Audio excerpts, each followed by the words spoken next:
दीन इस्लाम इंसानी जिंदगी के तमाम तकाजे बहुस्न खूबी पूरा करता है, बल्कि जिंदगी के तमाम उमूर के लिए पाकीज़ा उसूल और फितरी निज़ाम पेश करता है। अल्लाह ताला हक बात कहने से नहीं शर्माता। इसने हमें अपने पैगंबर के जरिए जिंदगी की छोटी से छोटी और बड़ी से बड़ी बात बतला दी। अल्लाह ताला ने जहां अपने बंदों पर सब कुछ वाज़े कर दिया, वहां ये भी बतला दिया कि निकाह और बीवी से जिमा शर्मगाह की हिफाजत के साथ अफजाइश नस्ल का सबब है। आज हम जिस दौर से गुजर रहे हैं, इसमें बुराई, फैशन और बेहयाई आम सी बात हो गई है। अल्लाह ने हमें कुफ्र व ज़लालत से निजात देकर ईमान व हिदायत की तौफीक बख्शी है। हमें हमेशा अपना कदम बढ़ाने से पहले सोचना है कि कहीं कोई गलती तो नहीं हो रही। हर कदम फूंक फूंक कर उठाना है। सवाल है कि क्या बीवी के हाथ से मुश्तनी करवानी जायज़ है या नहीं? क्या इस्लाम शोहर को ये इजाज़त देता है? और इसी तरह क्या शोहर अपनी बीवी की शहवत अपने हाथ से पूरी कर सकता है? इनके जवाबात जानने के लिए आपसे गुजारिश है कि ये वीडियो आखिर तक ज़रूर देखें। नाज़रीन, डीप टॉक उर्दू एक इस्लामिक चैनल है, इसको सब्सक्राइब करके इस कार्य खैर में हमारा साथ दीजिए।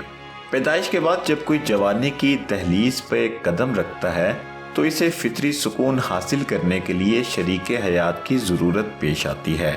इस्लाम ने शरीके हयात बनाने के लिए निकाह का पाकीज़ा निज़ाम पेश किया है।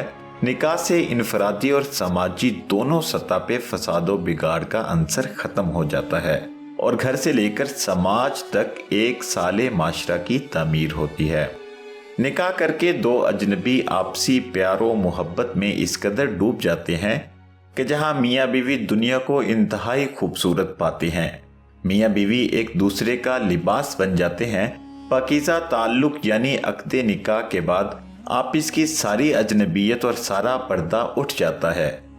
गोया दोनों एक जान दो कालिब हो जाते हैं। ये अल्लाह का बंदों पर बड़ा एहसान है। मियाँ बीवी के जिनसी मिलाप को अरबी में जिमा और उर्दू में हम बिस्तरी से ताबीर करते हैं।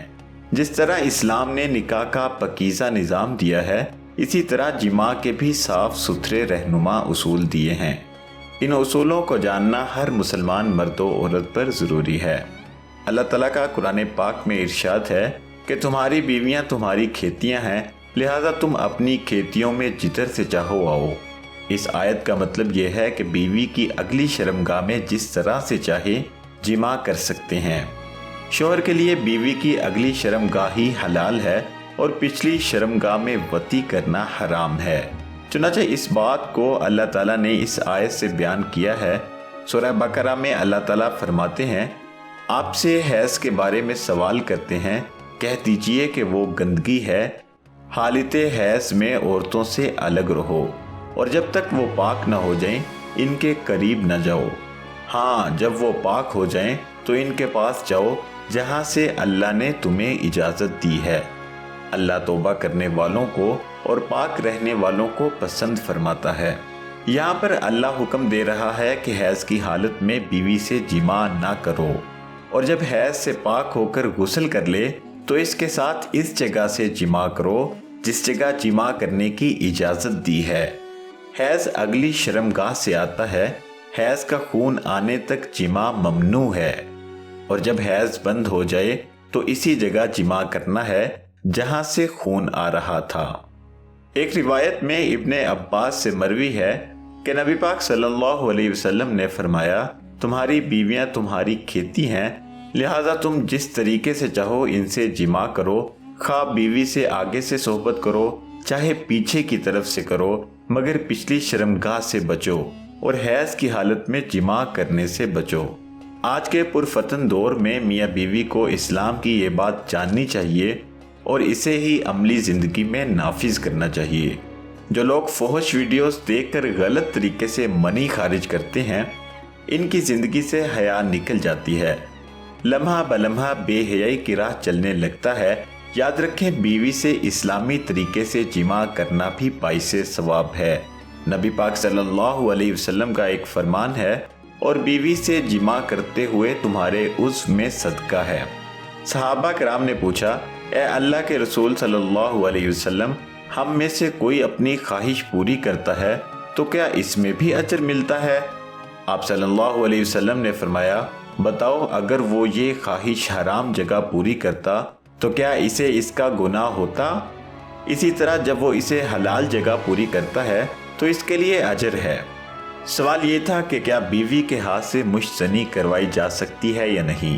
عام احوال میں بیوی سے مشت زنی کرانا مکروہ تنزیہی ہے، لیکن اگر بیوی حیض یا نفاس کی حالت میں ہو اور شوہر پر شہوت کا غلبہ ہو تو اس کی گنجائش ہے۔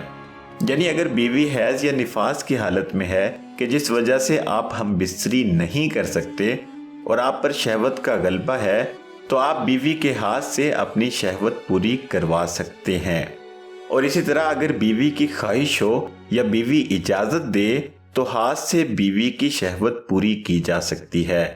آج کے دور میں بے حیائی عروج پر ہے اور بعض لوگ منہ کا رستہ اختیار کرتے ہوئے اپنی شہوت پوری کرتے ہیں۔ یہ بالکل ناجائز ہے اور یہ بے حیائی کا رستہ ہے۔ ہم بستری کے آداب میں یہ بھی آتا ہے کہ شوہر کے لیے بیوی کی شرمگاہ چھونے اور دیکھنے میں کوئی حرج نہیں ہے، لیکن اسے چومنا بے حیائی ہے۔ اسی طرح بیوی کے لیے مرد کی شرمگاہ چھونے اور دیکھنے میں کوئی حرج نہیں ہے، مگر اسے چومنا اور منہ میں داخل کرنا بے حیائی ہے۔ ان دو باتوں کا ایک جملے میں خلاصہ یہ ہے کہ عورت کی شرمگاہ چومنا اور منہ سے جمع کرنا سراپا بے حیائی ہے اور اسلام کی پاکیزہ تعلیمات کے خلاف ہے۔ دعا ہے اللہ تعالی ہمیں سمجھنے اور عمل کرنے کی توفیق عطا فرمائے۔ ہماری ایک دوسری ویڈیو میں جانیے کہ کیا اسلام میں عورت کا ختنہ کروانا جائز ہے یا نہیں۔ اپنا اور اپنے گھر والوں کا بہت سا خیال رکھیے گا۔ ملتے ہیں ایک نئی ویڈیو کے ساتھ۔ اللہ نگہبان۔